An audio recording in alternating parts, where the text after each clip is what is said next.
Good day, nerds! I need to make this quick because I have a lot to talk about and not a lot of time. I want to talk to you today about people.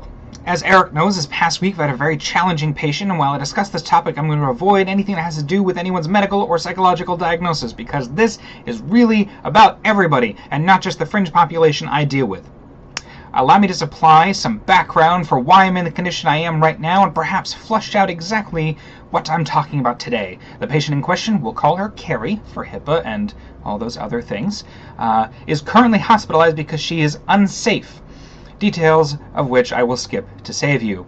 I walked onto my unit and Carrie is already escalated. The previous shift is trying to work with her and eventually they get her to where she's speaking in an inside voice. She's complaining that the staff isn't caring for her needs, that she's been injured for days, etc., etc., etc. Now, Carrie is welcome and has the right to express herself and explain how she is feeling. One might argue that throwing what can only be described as a temper tantrum is not the most prudent or effective way to go about it, but there you have it. Carrie continues to stomp around the unit, the evening shift leaves, and all is well for about 15 minutes. Quick reminder, the staff during my shift consists of myself, my coworker, and our nurse for 15 patients. Carrie goes back and forth between her room and the nurse's station, aggressively speaking with my staff member. We tried every intervention we could think of, pharmacological, patient education, activities, etc., etc., but it's hard to communicate when the other person won't let you finish a thought before retorting about how it won't work. And Carrie refused everything anyways.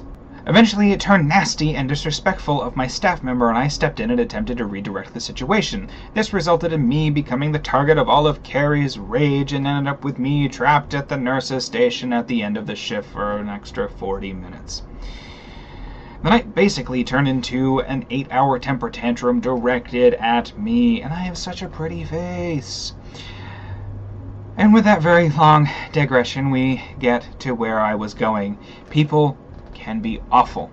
Okay, that's a rather pessimistic viewpoint, I'll give you that, but hear me out. It's not my actual point, it's just how you can feel sometimes when dealing with this type of situation. Throughout life, you're gonna come into contact with plenty of people like Carrie, some more or less intense than her. They will yell at you about a problem that you know nothing about and has nothing to do with you. It might not even be real, but you're expected to have an answer. They will twist your words, put them in your mouth, claim you did things you never did. All of this behavior is to manipulate you into believing that you are in the wrong and that you are a bad person, to transfer their pain onto you so that they can get what they want. But here's the tricky part. I'm not wrong. I'm not saying that you're actually a horrible person, but to someone like Carrie, you are. Their perception is their reality. Carrie is an extreme case, but perhaps the dangerous part is when this behavior isn't so obvious. Working with Carrie may be upsetting and unsettling, and in general make me feel like an awful person, but once my shift is over, her influence wears off. What if the person in question is a friend, a coworker, or a classmate, or someone you hold dear, and their manipulation was more subtle? What then? Earlier I mentioned that Carrie has the right to express herself, and I stand by that. I fully recognize that she was in pain, and doesn't have the coping skills required to deal with that.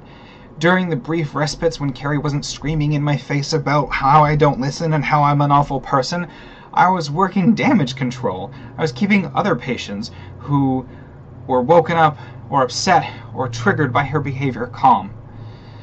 Consoling them while containing Carrie. That's my job, it's what I do. And now we reach the real topic for today. Where does one person's rights stop and another person's rights start? Carrie has the right to express her anger towards me, but what about the other patients? Don't they have a right for healthy sleep and feeling of security? Does her right of self-expression outweigh my right to work in a safe environment? I struggled with this all week. I had trouble finding the right words to express what I was feeling. Every time I tried to draw a line in the sand to define what was right and what was wrong, I found I was disagreeing with myself. I plan to discuss this further in later videos, but this all led me to my new mission statement, I suppose. It may need some fine-tuning, but we should all, in every situation, Feel free to express our thoughts, feelings, and opinions while striving to have the most positive of interactions with others while causing as little pain as possible. I will leave you with one final thought. When you find yourself in a situation with a carry, you're instinctually going to want to try and win. To talk sense to that other person and get them to understand what you are saying and not what they think you're saying. But I urge you to assess the situation, because there really is no winning. There is only losing. Honestly, the best thing you can do is probably to walk away. It's tough to do, but when you're stuck in a situation like that, you're not going to win. And you're not going to sway them to your side. Eric, I still need your segment on Drama Llama because it's really going to inform the next video or two that I do. I thank you, and I look forward to your feedback, and I think the next video I will discuss some coping strategies when dealing with difficult people.